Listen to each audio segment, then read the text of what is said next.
Salam damai dalam Kristus. Nama saya Surya Wijaya dari lingkungan Santo Yoakim. Saya Antonius Aris dari lingkungan Santa Ana. Kami dari Paroki Pila Melati Mas, Gereja Santo Ambrosius. Hari ini kita merayakan pesta dua sosok yang mungkin jarang terdengar namanya. Tetapi luar biasa perannya dalam sejarah keselamatan. Mereka adalah Santo Yoakim dan Santa Ana, orang tua dari Santa Perawan Maria, nenek kakek Yesus secara manusiawi. Mari kita kenal lebih dekat kisah mereka agar kita terinspirasi untuk semakin mencintai Tuhan dalam hidup keluarga kita. Santo Yoakim dan Santa Ana mengajarkan kita makna kesetiaan, doa dan pengharapan di tengah tantangan hidup. Kami mengundang kita semua untuk menyelami kisah iman mereka, supaya keluarga kita pun menjadi tempat di mana kasih Allah tumbuh dan berkembang. Sebelum kita mendalami kisah mereka, marilah kita berdoa terlebih dahulu. Dalam nama Bapa dan Putra dan Roh Kudus. Amin. Allah yang Maha Baik, Engkau telah memilih Santo Yoakim dan Santa Ana untuk menjadi orang tua bagi Bunda Maria dan nenek kakek bagi Yesus penebus dunia. Bimbinglah kami untuk mendengarkan sabda-Mu dan meneladani iman serta kesetiaan mereka dalam keluarga kami. Amin. Dalam nama Bapa dan Putra dan Roh Kudus. Amin. Santo Yoakim dan Santa Ana dikenal sebagai orang tua dari Bunda Maria, yang berarti mereka juga adalah kakek dan nenek dari Tuhan kita Yesus Kristus. Nama Ana merupakan bentuk Latin dari kata Ibrani Chana, yang berarti rahmat atau anugerah. Dan Yoakim berarti Tuhan akan mengokohkan. Meskipun berasal dari garis keturunan Raja Daud, Santa Ana menjalani hidupnya dengan kesederhanaan dan kerendahan hati. Ia dikenal sebagai pribadi yang lemah lembut, penuh kasih kepada sesama, dan sepenuhnya mempersembahkan hidupnya untuk mengabdi kepada Allah. Ketika sudah dewasa, Santa Ana menikah dengan Santo Yoakim. Seperti banyak perempuan muda yang sudah menikah, Santa Ana juga mempunyai harapan untuk melahirkan dan membesarkan seorang anak. Maka tetapi, meskipun Santa Ana dan Santo Yoakim sudah lama menikah, mereka belum dikaruniai seorang anak.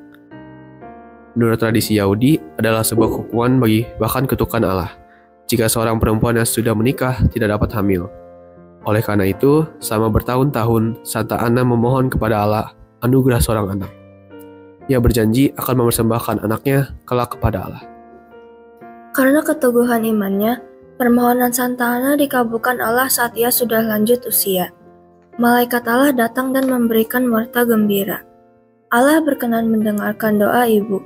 Ibu akan melahirkan seorang anak wanita yang akan membawa sukacita besar bagi seluruh dunia.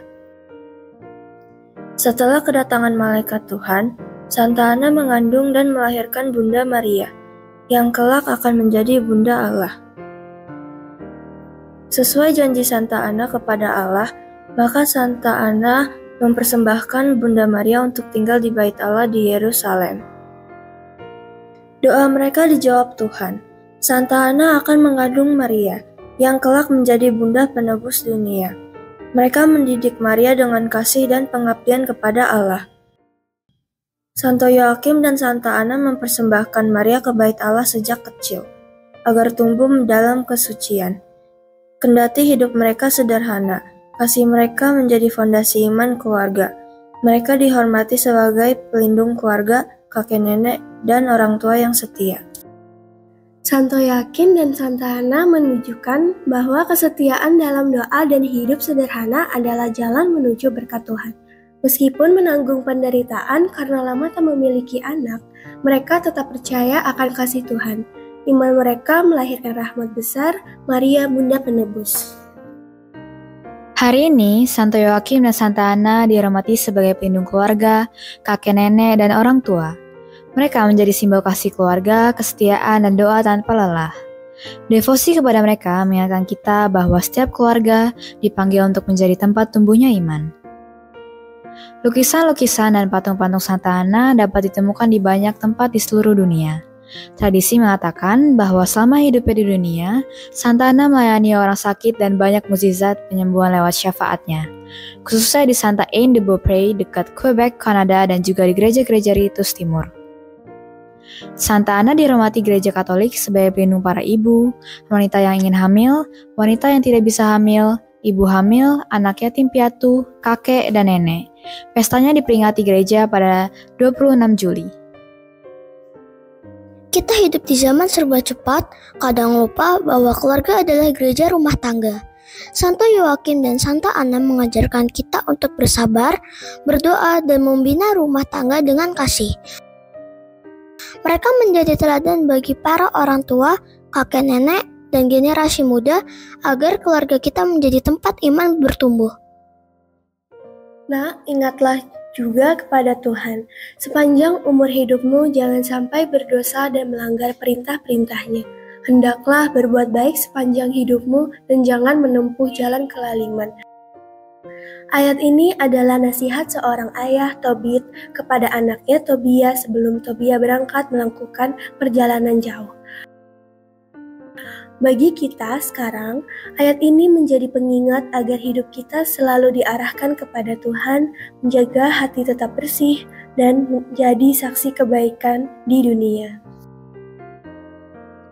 Saudara-saudariku terkasih, mari kita belajar dari Santo Yoakim dan Santa Ana, bahwa kesetiaan dalam hal-hal kecil menghasilkan rahmat yang besar. Kita pun dipanggil menjadi saksi Kristus di tengah keluarga dan masyarakat. Mari kita giat dalam doa, berani bersaksi, dan mewartakan kabar sukacita kepada siapapun. Bagikan vlog ini agar semakin banyak keluarga dikuatkan imannya. Terima kasih atas kebersamaan kita. Semoga Tuhan memberkati setiap langkah kita. Semoga semangat doa, kesetiaan, dan cinta keluarga Santo Yoakim dan Santa Ana mengalir dalam hidup kita, agar keluarga kita menjadi taman kasih Allah di dunia. Dominus vobiscum, et cum spiritu tuo.